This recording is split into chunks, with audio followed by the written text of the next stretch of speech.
In today's video, I'm going to teach you how to upload a CSV file in Mailchimp.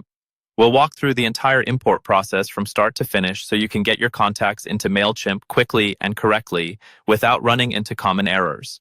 First, you'll want to prepare your file. Open your spreadsheet program, like Excel or Google Sheets, and set up clear column headers. Typical examples are email, first name, last name, and maybe fields like company or phone if you use them. Make sure every contact has an email address in the email column, since that's required by Mailchimp. When you're done, save the file as a CSV, which is the most common and reliable format for imports. Next, log into your Mailchimp account.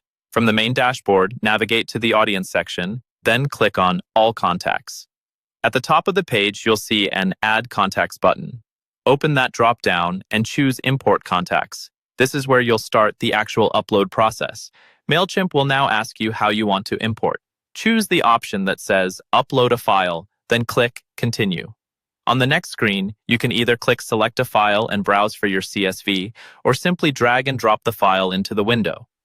Give it a moment to upload. Once your file is uploaded, Mailchimp will ask you to confirm which audience you want these contacts added to.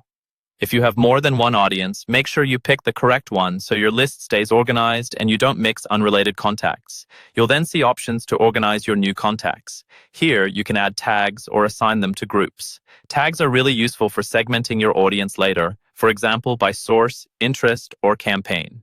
If you're importing people who might already be in your audience, check the option to update any existing contacts. This lets Mailchimp refresh their details instead of creating duplicates. Next comes matching fields. Mailchimp will try to automatically match each column in your CSV to a field in your audience, like email or first name. Go through each one carefully and correct any mismatches. Make sure the email column is mapped to the email field, because that's mandatory. After that, you'll set the status and confirm consent. Choose the correct subscription status and be especially careful if you're importing contacts for SMS or other channels where explicit permission is required. Finally, review all your settings and click Finalize Import, then Complete Import.